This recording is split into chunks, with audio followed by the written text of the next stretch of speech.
आमदार म्हणून राजकीय प्रवास आणि उद्या तुम्ही लोकसभेच्या खासदार झाला दक्षिण मुंबईच्या, तर तो एक वेगळा राजकीय प्रवास असेल। लोकप्रतिनिधी त्याला जवळचा वाटला पाहिजे की त्याने बिनदिक्कतच असलेला प्रश्न सांगावा। तर तुम्ही म्हणाल मी तर शहरी भागातली आमदार आहे, आदिवासी पाड्यांशी माझा काय संबंध? बाळासाहेबांची आठवण येते महिला नेतृत्वांना महिला आघाडी जर बाळासाहेबांनी निर्माण केली नसती तर आज आम्ही नसतो। आज कोण बाळासाहेब ठाकरेंचे विचार पुढे घेऊन जात आहे, उद्धव ठाकरे की एकनाथ शिंदे? खरंच शिंदे साहेबांनी जो उठाव केला, जे होत होतं ते त्यांना काय, तुम्ही विचार करा ना, एखादा दुसरा व्यक्ती जाऊ शकतो शिंदे साहेबांच्या विचारांनी प्रेरित। 40 आमदार आणि त्याच्यामध्ये मंत्री स्वतःचं मंत्रीपद सोडून जाऊ शकतात का? यांना सांभाळा, यांना सांभाळा। शिवसैनिकांनी त्यांना सांभाळलं हो। शिवसैनिकांनी आपल्या घरातल्या लोकांचा विचार नाही केला, जे आदेश होते ते पाळले। अरविंद सावंत वर्सेस यामिनी जाधव, शिवसेनेतल्या दोन जुन्या जाणत्या नेत्यांची लढत होईल, कुठेतरी मनामध्ये कधीतरी वाटत नाही, अजिबात नाही। समोर कोणी असलं तरी मला लढायचंय। ही वेळ आणली नसती तर बरं झालं असतं। नमस्कार, मी मनोज भोयर, मॅक्स महाराष्ट्रमध्ये आपल्या सर्वांचं स्वागत आहे। मुंबईमध्ये 6 लोकसभा मतदारसंघ आणि सुरुवात करतोय यामिनी जाधव यांच्यापासून, शिवसेनेच्या नेत्या आणि दक्षिण मुंबईच्या लोकसभा निवडणुकीतल्या उमेदवार। आता यामिनी जाधव यांची सुरुवात करताना आम्ही गाडीमध्ये प्रवास करतोय, त्यांना वरळीला प्रचारासाठी जायचं आहे आणि वेळ अत्यंत कमी आहे। 20 मे रोजी मतदान आहे। 3 टप्पे निवडणुकीचे पार पडले, 4थ्या आणि 5व्या टप्प्याकडे सर्वांचं लक्ष आहे। यामिनी जाधव यांचं मला एक वैशिष्ट्य सांगावं लागेल की आरोप प्रत्यारोप राजकारणात होतात, शिंदे गट वर्सेस उद्धव गट, पण त्या कॅन्सर वॉरियर आहे आणि एक कॅन्सर वॉरियर असून सुद्धा निवडणुकीमध्ये तुम्हाला अत्यंत जोमानं प्रचार करावा लागतो, तुम्हाला इम्युनिटी पॉवर कायम राखत लोकांशी संवाद करावा लागतो आणि त्यावेळी लोकांना हे लक्षात येत नाही की एखाद्या व्यक्तीला आपण प्रश्न विचारतो, गुंतागुंतीचे भंडावून सोडतो आणि त्याला ते पुरेपूर उत्तर देण्याचा प्रयत्न करतात। खूप स्वागत आहे मॅक्स महाराष्ट्रमध्ये। मला तर अगदी पहिले काही प्रश्न विचारायचे नाही, आरोप प्रत्यारोप चाललेलं पॉलिटिक्स पेटी काही नाही। या दक्षिण लोकसभा मतदारसंघाबद्दलचं तुमचं विजन मला जाणून घ्यायचं आहे आणि विस्तारानं उत्तर द्या, काही प्रश्न विचारणार नाही मी तुम्हाला। दक्षिण मुंबईचा विचार करता आपण जर पाहिलं तर सगळ्यात महत्वाचा प्रश्न जो आहे तो इथे असलेल्या जुन्या मोडकळीला आलेल्या इमारती, आणि या इमारतींची अनेक वर्ष तशीच खस्ता अवस्था झालेली आहे। मध्ये जे 2 वादळं झाली निसर्ग आणि तोक्ते, त्याच्यामध्ये ह्या C+ मध्ये गेलेल्या स्ट्रक्चरल ऑडिटच्या हिशोबाने नवीन गृहनिर्माण धोरण या सरकारने आता अमेंड करून अंमलबजावणी सुरू झालेली आहे आणि याच्यामध्ये याला खूप छान गती मिळेल या रिडेव्हलपमेंटला आणि लोकांना चांगली घरं मिळतील। बिसाइड्स की तुमचा लोकप्रतिनिधी त्या नवीन आलेल्या पॉलिसीचा कसा लोकांसाठी उपयोग करून घेतो। शांत बसून समोर ताट वाढलेलं आहे आणि जर खायचंच नसेल तर मला वाटतं तो माणूस उपाशी आहे म्हणून बोंबलून काय फायदा नसतो। पण मला आवडेल की या सगळ्यांसाठी या गृहनिर्माण जे पॉलिसी बनवून आलेली आहे त्याचा नक्की या लोकांसाठी मी उपयोग करून घेईन। तुम्ही महानगरपालिकेमध्ये सुद्धा बराच काळ तुमची राजकीय कारकीर्द गेली। आपण आता कोस्टल रोडची सुरुवात होईल पुढे जाऊन, म्हणजे आपण गाडीतनं जातोय तर मरीन ड्राईव्हचा सगळा हा भाग आपण ओलांडून पुढे जाण्याचा प्रयत्न करतोय। सो महानगरपालिकेमधला तुमचा राजकीय प्रवास, आमदार म्हणून राजकीय प्रवास आणि उद्या तुम्ही लोकसभेच्या खासदार झाला दक्षिण मुंबईच्या, तर तो एक वेगळा राजकीय प्रवास असेल। पण लोक नाल्यांचे प्रश्न आमदाराला विचारतात, खासदाराला विचारतात। So how you tackle this all issues? खरं तर हे असंच असायला हवं, असंच असायला हवं, कारण जे सर्वसामान्य पब्लिक आहेत ना त्यांनी असंच वागलं पाहिजे, तरच तो लोकप्रतिनिधी त्यांच्या जवळ जाता येतं। त्या लोकप्रतिनिधीला त्यांना ज्यावेळेला कळेल ना की बाबा या नगरसेवकाचं काम नाही आहे, MLAचं आहे, मध्ये नगरसेवकाकडे जाणंच बंद करतील आणि त्यांचं जे इंटरॅक्शन असतं ते बंद होतं। म्हणून लोकल लेवलला लोकप्रतिनिधी असा असावा जो इझिली अवेलेबल हो, लोकांना इझी तो भेटला पाहिजे आणि विचारताना सुद्धा प्रश्न भले त्याला कळत नसेल की मला हे MP ला मी विचारू की नको, किंवा हा माझा प्रश्न MP ला मला सांगायचा की नाही सांगायचा, हा संभ्रमच त्याला उरला नाही पाहिजे। इतकं तो लोकप्रतिनिधी त्याला जवळचा वाटला पाहिजे की त्याने बिनदिक्कतच असलेला प्रश्न सांगावा आणि तो आपसुकपणे प्रॉपर चॅनल लोकप्रतिनिधींनी सोडवा। तुम्ही भायखळा मतदारसंघाचे आमदार आहेत आता विद्यमान, आणि तुमचे पतीही स्टँडिंग कमिटीचे चेअरमन होते जेव्हा पूर्ण शिवसेना एकत्र होती तेव्हा. सो खूप मोठा अत्यंत विस्तारलेला हा सगळा भूभाग आहे, 6 मतदारसंघ विधानसभेचे. तर तुम्ही आमदार असताना तुम्हाला इथले इश्यूज माहिती होते? म्हणजे ऑफकोर्स माझं मी अधिवेशनातली भाषणं जर आपण पाहाल किंवा मी माझे पत्रव्यवहार पाहाल तर मी फक्त, कारण मी स्वतःला भायखळा विधानसभे एक उमेदवारी आपल्याला एक टेक्निकल पॉईंट असतो की आपल्याला ह्या क्षेत्रातनं उमेदवार म्हणून उभं राहावं लागतं. पण निवडून आल्यानंतर आपल्या विधानसभा क्षेत्राव्यतिरिक्त सामाजिक गोष्टींमधले जे प्रश्न असतात, मग ते महाराष्ट्रभर असतात, ते सुद्धा उचलले पाहिजे, त्यांना सुद्धा वाचा फोडली पाहिजे. आणि जर आपण माझी भाषणं पाहिलीत तर मी अनेक विषयावर, म्हणजे आता तुम्ही म्हणाल मी तर शहरी भागातली आमदार आहे, आदिवासी पाड्यांशी माझा काही संबंध, पण मी आदिवासी समाजातली मुलं जी डॉक्टर झालेली आहेत आणि मग आदिवासी पाड्यांमध्ये काही डॉक्टर झालेली मुलं ही पोस्टिंग घेत नाहीत. माझा असं मागणी होती की जी आदिवासी समाजाची मुलं डॉक्टर झालेली आहेत त्यांनाच त्या पाड्यांमध्ये पोस्टिंग द्यावी, आणि ती मागतायत तर त्यांना तिथे पोस्टिंग दिली तर त्यांना ते भौगोलिक त्याचा जो प्रदेश असतो त्याचं ज्ञान असतं, त्यांच्या लोकांच्या टेंडन्सीचं ज्ञान असतं, त्यांच्या लोकांच्या रोगांचं ज्ञान असतं, ते चांगले काम करू शकतात. आता हा प्रश्न काय माझ्या विधानसभा क्षेत्राशी संबंधित नाही आहे. पोलिसांच्या वसाहतीचा प्रश्न मी अनेक वेळा उचलला की त्याची बिकट अवस्था त्या पोलिसांच्या वसाहतींची आहे, आणि ज्याच्या जीवावर आपण निर्धास्तपणे झोपतो रात्री, त्या पोलिसांची जर कुटुंब सुरक्षित नसतील तर ते काय आपल्याला सुरक्षित ठेवतील. आणि त्या प्रश्नाला हात घालत असताना माझ्या विधानसभा क्षेत्रामध्ये आगरीपाडा आहे, त्याच्यानंतर भायखळा आहे, शिवडी आहे, डॉकयार्ड आहे, अनेक पोलीस वसाहती आहेत. पण मी तेवढ्याच बोलले नाही, ते कोट करत असताना केवळ पोलीस वसाहती नाही तर ज्या सरकारी कर्मचारी लोकांच्या वसाहती आहेत त्या सगळ्यांचं जर गरज असेल तर रिपेअर, नाही तर मग त्यांना नवीन बांधून दिल्या जाव्या, या प्रश्नाला हात घातला. का आपण बघतो की पावसाळ्याचे दिवस सुरू झाले की आपल्याकडे डायलेपिटेड बिल्डिंग, मोडकळीस आलेल्या इमारती, त्याचं पुनर्निर्माण. तर तुम्ही म्हणालात की गृहनिर्माण धोरणात जे काही अमेंडमेंट झाले त्याचा थेट फायदा मुंबईतल्या तुमच्या मतदारसंघातल्या लोकांना होईल, आणि त्याचा फायदा किती करून घ्यायचा यासाठी लोकांनी पण प्रयत्न केले पाहिजे. लोकांनी ऑफकोर्स लोकांनी प्रयत्न केला पाहिजे, कारण आता असं झालंय ना, परिस्थिती अशी असते ना की बाळ जोपर्यंत रडत नाही तोपर्यंत आई दूध पाजत नाही, म्हणजे झोपू दे, मी 2 कामं करून घेते. त्यामुळे टेनंट लोकांनी आलंच पाहिजे, आणि जर टेनंट लोक येत नसतील तर त्या विभागाचं नेतृत्व करणाऱ्या लोकप्रतिनिधींनी पुढाकार घ्यावा.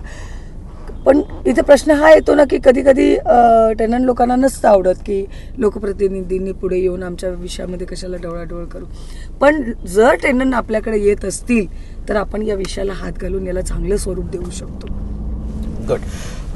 महिला आमदार आहे म्हणून मी महिलांविषयी प्रश्न विचारत नाही, पण तरीही एक महिला उमेदवार म्हणून 50% आरक्षण राजकारणात आपण लागू केलंय किंवा निवडणुकीमध्ये, स्थानिक स्वराज्य संस्थेमध्ये, पण बऱ्याचदा ते होताना दिसत नाही. त्यांचे नवऱ्यांना कमांड ठेवतात त्यांच्यावरती की तुम्ही असं करा, हे करा. हे सगळ्या देशामध्ये वेगवेगळ्या राज्यामध्ये सुद्धा पाहायला मिळतं.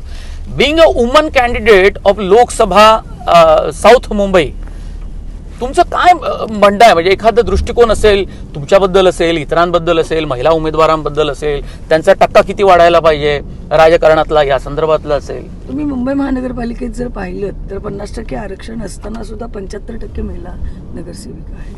म्हणजे तिथे पुन्हा पुरुषांवर विचारांवर अन्याय होतोय असं मला वाटतं. पण राहिला प्रश्न, आठवण येते की महिला आघाडी जर बाळासाहेबांनी निर्माण केली नसती तर आज आम्ही नसतो.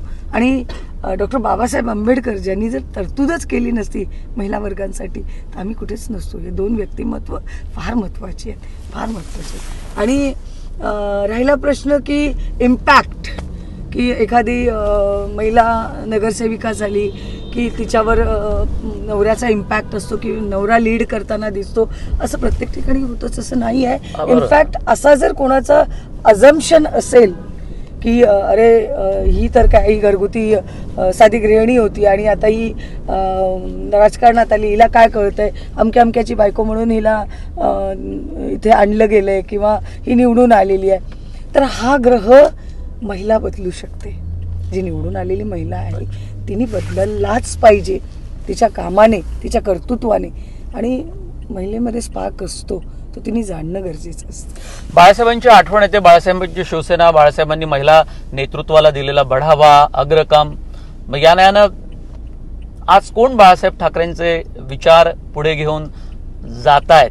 उद्धव ठाकरे की एकनाथ शिंदे? म्हणजे अर्थात तुम्ही एकनाथ शिंदे गटासोबत गेलेले आहेत. नाही, मी शिंदे साहेबांच्या गटाबरोबर गेलेली आहे म्हणून मी असं नाही म्हणणार, कारण माझी मतं फार क्लिअर असतात. खरंच शिंदे साहेबांनी जो उठाव केला, जे होत होतं ते त्यांना काय, तुम्ही विचार करा ना, एखादा दुसरा व्यक्ती जाऊ शकतो शिंदे साहेबांच्या विचारांनी प्रेरित, की बाबा त्यांनी काहीतरी त्यांना चढवलं आणि ते गेले. 40 आमदार आणि त्याच्यामध्ये मंत्री स्वतःचं मंत्रीपद सोडून जाऊ शकतात का? आताच्या घडीला सत्तेत असणारे मंत्री स्वतःचं मंत्रीपद सोडतील का? नाही सोडणार. मग हे कुठेतरी झालं, याचा अर्थच आहे तो उठाव होता. पण तिकडे उद्धव ठाकरेंच्या सभांना गर्दी, कोकणामध्ये गर्दी, मग हे तिकडली गर्दी इकडली गर्दी सगळी एकत्र राहिली असती गुण्या गोविंदाना, तर एक मोठी शक्ती तयार झाली असती आणि तुम्हाला महाशक्तीसोबत जायची गरज. बाळासाहेबांनी जे सांगितलं होतं ते जर कदाचित झालं असतं तर मला वाटतं ही गर्दीच विखुरली गेली नसती. त्यांनी सांगितलं होतं की ज्या दिवशी काँग्रेसशी हात मिळवायची मला गरज वाटेल किंवा अशी वेळ आली तर मी माझं दुकान बंद करेन. हे वाक्य म्हणजे शिवसैनिकांना बाळासाहेबांनी शेवटच्या दसरा मेळाव्याला व्हिडिओ कॉन्फरन्सवरनं त्यांचा एक व्हिडिओ आम्ही पाहिला होता आणि त्यांनी जे सांगितलं होतं की यांना सांभाळा, यांना सांभाळा. तर त्यांना सांभाळा हे शिवसैनिकांना सांगितल्यावर शिवसैनिकांनी त्यांना सांभाळलं. हो, शिवसैनिकांनी आपल्या घरातल्या लोकांचा विचार नाही केला, जे आदेश होते ते पाळले. पण मग त्या शिवसैनिकांवर ज्यावेळेला एखादा त्याच्या कुटुंबावर प्रसंग येतो त्यावेळेला बाळासाहेबांचं त्याच्या वाईस वर्षा पण असायचं ना, की माझ्या शिवसैनिकावर जर कुठला प्रसंग आला तर मी पुढे असेन. ते पाळलं गेलं का? नाही गेलं. आता म्हणजे महाराष्ट्रात काही जागा अशा आहेत की जिथे थेट शिवसेना वर्सेस शिवसेना अशी लढत पाहायला मिळते. उदाहरणार्थ दुसऱ्या टप्प्यामध्ये बुलढाण्यामध्ये राजेश्री पाटील, हेमंत पाटलांच्या पत्नी, आणि तिकडे संजय देशमुख जे काँग्रेसमध्ये होते पूर्वी आणि शिवसेनेत. दक्षिण मुंबईमध्ये सुद्धा तीच परिस्थिती. मनात कुठेतरी असं वाटत असेल की भलेही वैचारिक वारसा तुम्ही म्हणताय की शिंदेंनी जोपासला बाळासाहेबांचा, तरी पण अरविंद सावंत वर्सेस यामिनी जाधव शिवसेनेतल्या 2 जुन्या जाणत्या नेत्यांची लढत होईल असं कुठेतरी मनामध्ये कधीतरी दुःख वाटत नाही? अजिबात नाही. कारण रिग्रेट होण्याचा प्रश्नच नाही, कमी चुकीचे आहेच नाही. मला महायुतीच्या सगळ्या घटक पक्षाच्या नेत्यांनी माझी निवड केलेली आहे आणि समोर कोणी असलं तरी मला लढायचं आहे. त्यामुळे मला तसं काही नाही वाटत आहे की दुःख होण्यासारखं तर अजिबात काही नाही आहे. पण ही वेळ येऊ नये असं कदाचित मनात एक वाटलं असेल की ही वेळ आणली नसती तर बरं झालं असतं. येऊ नये म्हणण्यापेक्षा ही वेळ आणली नसती तर बरं झालं असतं असं वाटतं. कारण ज्या कष्टानं संघर्षानं शिवसेना वाढली त्या शिवसेनेच्या राजकीय इतिहासात या गोष्टीची सुद्धा नोंद होऊ शकेल याची कल्पना तर कोणीच केली नसेल. नक्कीच केली नसेल. म्हणजे पाश तोडताना सगळ्यांनाच दुःख होतं, पण पाश तोडणं कधी कधी गरजेचं असतं. कारण पुढची परिस्थिती जर दिसत असेल तर त्याच्यासाठी काही निर्णय आपल्याला घेणं गरजेचं असतं. आता या गोष्टीला तसा खूप उशीर झाला. यामिनी जे की गद्दार खुद्दार, म्हणजे पूर्वी हे गद्दार आहेत अजूनही सभांमध्ये म्हणतच असतात आणि आता तर अजित पवार आणि राष्ट्रवादी शरद पवारांच्या गटातले लोक सुद्धा त्याचा उल्लेख करायला लागले.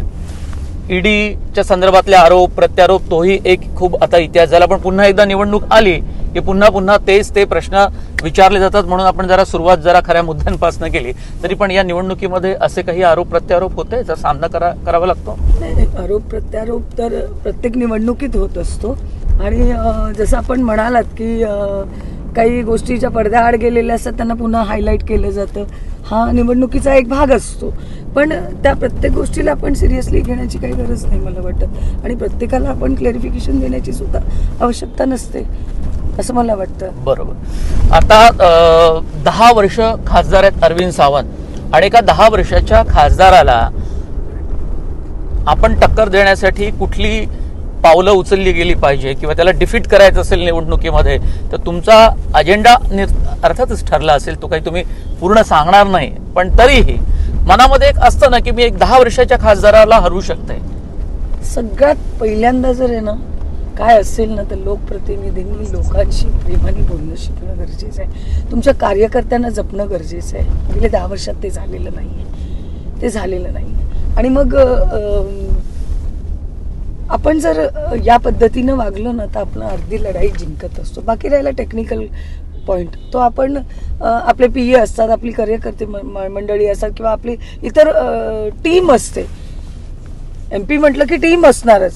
आता मी MLA असताना माझी टीम आहे, काम करते, PA काम करतात, कुठून फंड आणायचा, कुठे लावायचा, पत्र घ्यायची, पत्र कुठे आपल्याला गरजेचं आहे, हे सगळं करत असते. पण सगळ्यात महत्त्वाचं म्हणजे तुमचा कार्यकर्ता आणि तुमचे विभागातले मतदार यांच्याशी प्रेमाने वागणं आणि प्रेमाने बोलणं. एखाद्या वेळेला एखादा फोटो काढायला एखादा कोण आलं त्याला हडतूड करून चालत नाही हो. त्याच्या जीवावर आपण मोठे झालेलो असतो. म्हणजे आपण म्हणतो नाही, आता आपण सोबो भागातनं चाललेलो आहे. हो. इथे आता मलबार हिल आणि हा सगळा भाग आता आपण क्रॉस करून महालक्ष्मी कडे जातोय. वरळीचा भाग सुद्धा येईल. फारच म्हणजे मुंबई कॉस्मोपॉलिटन म्हणतो ना आपण, तर त्या अर्थानं सगळे असे उच्चभ्रू अभिनेते पण काही असतील त्या काळातले, आताही त्यांची पुढची पिढी, उद्योजक मोठे मोठे. आणि अंबानींचं घर आता मागेच गेलं आपलं पेडर रोडवरून. लता ताईंचं घर, आशा ताईंचं घर सगळं इथेच आहे. आणि काही भागामध्ये झोपडपट्ट्या आहेत, काही भागामध्ये आपले कोकणातले चाकरमानी राहतात छोट्या छोट्या इमारतीमध्ये, छोट्या छोट्या खोल्यांमध्ये. हा सगळा असा मुंबईचा गिरण कामगारांचा भाग, म्हणजे गिरगाव सुद्धा आपला मागे पडला.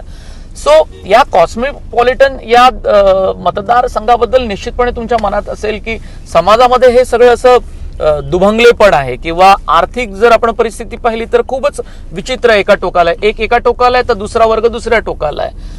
सो अशी काही पॉलिसी करता येईल का, किंवा उद्योगधंद्याच्या संदर्भामध्ये तुमच्या मनामध्ये काही आराखडा आहे असा? मला असं वाटतं की शासनाच्या काही योजना आहेत, केंद्र शासनाच्या काही योजना आहेत, ज्याच्यातनं आपण जसं उद्योगधंदा, आता प्रत्येक तरुण आता नोकरीच करेल असं काही सांगू शकत नाही, पण त्याला जर एखादा बिझनेस करायचा असेल तर त्याला आर्थिक मदत मिळते शासनाकडनं, केंद्र सरकारकडनं. प्रश्न आहे की त्यांनी इनिशिएटिव्ह घेणं, त्या तरुणांनी इनिशिएटिव्ह घेणं हे गरजेचं आहे. आणि प्रत्येकाने अगदी मोठाच मी टाटा बिर्लाच बनेन हा विचार करून चालणार नाही. कारण आपण जसं म्हणालात इथे स्कायस्क्रॅपर आहेत, तर चार्ज सिस्टम आहे, स्लम्स आहेत. स्लम मधल्या एरियामधल्या मुलांनी जर लघु उद्योगांना थोडी चालना दिली तर लघु उद्योगाचं महत्व हे भारताच्या आर्थिक परिस्थितीसाठी अनन्यसाधारण आहे असं मला वाटतं. महाराष्ट्राचं राजकारण पाहिलं तर आता कुठे म्हणजे खरं तर प्रत्येक उमेदवार हा आपल्या मतदारसंघातच खूप बिझी होऊन जातो प्रचारामध्ये. पण तुम्ही महायुतीचा एक भाग असल्यामुळे तुम्हाला विचारावं असं वाटतं की खूप वेगवेगळ्या मुद्द्यांवर ही निवडणूक भरकटते आहे असं वाटतंय, आणि म्हणून मतांचा टक्का हा खूप कमी झालेला पाहायला मिळतो. महाराष्ट्रातली जनता पेटी पॉलिटिक्सला, राजकारणाचा जो काही स्तर घसरलेला आहे त्याला कंटाळली म्हणून मतदान कमी होतंय का? मतदान मला वाटतं पहिल्यापासून आपण गेल्या काही वर्षामधलं पाहिलं तर हा टक्का एवढाच आहे. पण या वेळेला जसं मी म्हणते की राजकारणातले काही इंटरेस्टिंग मूव्ज झालेले आहेत. काहींना ते रटाळ वाटत असेल, काहींना वाटत असेल राजकारणाचा स्तर खाली गेलाय, पण काही इंटरेस्टिंग मूव्ज सुद्धा झालेले आहेत. काही बंद पडलेले आहेत, प्रोजेक्ट चालू झालेले आहेत. जसं कोस्टल पूर्ण झालाय, आज अटल सेतू झालेला आहे. या सगळ्या गोष्टीच्या येतात. अहो, देशाचे पंतप्रधान ज्या वेळेला स्वच्छता अभियान राबवायला सांगतात ना, तर ते सांगून गप्प बसत नाहीत. ते हातात झाडू घेतात आणि दिल्लीचे रस्ते झाडतात, आणि नंतर हे पण म्हणत नाही मी करून दाखवलं. हे कोणाला सांगायला जात नाहीत ते. तसेच या महाराष्ट्र राज्याचे मुख्यमंत्री म्हणा, उपमुख्यमंत्री म्हणा, आता मुख्यमंत्री तर महोदय तर सगळीकडे स्वतःच्या हाताने पाईप घेऊन ते क्लीन आम्ही पाहिलं मुंबईत क्लीन ड्राईव्ह होता. आणि तुम्हाला माहितीये का, याचा असर इतका छान झाला ना की जे प्रदूषणाची पातळी इतकी बेकार लेवलला गेली होती, इतक्या वाईट लेवलला गेली होती, ती प्रदूषणाची पातळी कमी झाली. काही बिल्डर्सनं त्यांनी नोटिसात बजावल्या की एवढ्या दिवस तुम्ही काम बंद ठेवा, कारण त्याच्यामुळे धूळ उडत होती. त्याच्याने सुद्धा प्रदूषणाचा स्तर जरा चांगला झाला. मुंबईमध्ये आपण पाहिलं यामिनीजी की प्रचंड मोठ्या प्रमाणात पोल्युशन होतं. म्हणजे चेंबूरला होतं, कधी सायनला होतं, भाग बदलत जातात, पण त्या भागात काही कारखाने असल्यामुळे होतच. पण वाहतुकीची समस्या खूप मोठ्या प्रमाणात आहे. म्हणजे पुण्यात जशी वाढत चालली तशी ती मुंबईत आहे. सो तुम्ही प्रवास करताना तुम्हालाही त्याचा सामना करावा लागतो. डेफिनेटली. पण कधी कधी काही गोष्टी चांगल्या होण्यासाठी आपल्याला काही गोष्टी सहन कराव्या लागतात. जसं की आता आपण बघता इन्फ्रास्ट्रक्चर कुठल्या पद्धतीनं आपण म्हणजे एखादा आता हे ब्रिज बघितले की वाटतं ना कुठेतरी फॉरेनला असल्यासारखं. फील छान येतो. अटल सेतूवर काल मी जाऊन सहज गेले होते, खूप छान वाटत होतं. तर या सगळ्या गोष्टी होत असताना किंवा तुमचे लोकल तुम्हाला जर रोड्स पोर्ट फ्री जर हवे असले तर तुम्हाला थोडंफार तर सहन करावंच लागणार आहे त्याचं काम होताना. हा, मात्र त्याच्यात मी गेल्या वेळेला एक सूचना केली होती की ज्या वेळेला काँक्रिटीकरण होतंय ना तर पूर्ण रोड घेऊ नये. आणि जर पूर्ण रोड घेत असाल तर त्याला तुम्ही ट्रॅफिक डायव्हर्ट कुठून केलंय त्याचे दिशादर्शक लावा, जेणेकरून लोकांना ते गाईडन्स असेल की कुठून आपण गेलं पाहिजे. बरोबर. सो मी निवडणुकीबद्दल यासाठी बोलत होतो की शरद पवार वर्सेस नरेंद्र मोदी अशी एक राजकीय युद्ध हे शेवटच्या टप्प्यामध्ये जसा टप्पा मतदानाचा पुढे सरकतो खूप दिसायला लागले. तिकडून उद्धव ठाकरे आरोप प्रत्यारोप करतायत. म्हणजे कुठेतरी लोकांचं असं म्हणणं आहे की जे सामान्य माणसं ज्यांच्या आयुष्यातले प्रश्न हे अजून संपलेले नाहीत, संपवण्याचा प्रयत्न भलेही केला असेल पण ते संपलेले नाहीत. आणि रोजगार असेल, महागाई असेल, असे काही मुद्दे आहेत. ते मुद्दे राहिले बाजूला आणि भलतेच काहीतरी राजकारणाचे मुद्दे, आरोप प्रत्यारोप सुरू आहेत. त्यामुळे एक कुठेतरी उदासीनता आल्याचं जाणवतं लोकांमध्ये. मी लोकांचं मी एवढं नाही सांगू शकत आहे तुम्हाला, पण मी एक नक्की सांगेन की मला शिंदे साहेबांची एक गोष्ट फार भावून जाते की ते म्हणतात टीकेला टीकेने उत्तर देऊ नका. कारण ज्याला टीकेने उत्तर द्यायला जातो ना तेव्हा समोरच्याची टीकेची पातळी जेव्हा खाली जाते तर आपली आपोआप आपण पातळी खाली आणतो. त्यापेक्षा आपण टीकेला कामाने उत्तर द्या. तुम्ही पाहिलं का कधी शिंदे साहेब कुठल्या टीकेला उत्तर देतात? आमच्यापैकी आम्ही जे 50-51 आमदार जे आम्ही होतो, आमच्यापैकी कोण मीडियासमोर 1-2 सोडा प्रवक्ता जे असतील ज्यांना इट इज मॅन्डेटरी की त्यांना येऊन बोलावं लागतं, पक्षाची बाजूच मांडावी लागते. पण बाकी कोण आम्ही येताना असं काय बोलताना पाहिलं का? म्हणजे अगदी घाणेरड्या लेवलची टीका आमच्यावर झाली. आम्ही महिला 4 महिला तिकडे होतो गुवाहाटीला, तेव्हाही सुद्धा आमच्यावर फार घाणेरड्या लेवलची टीका झाली.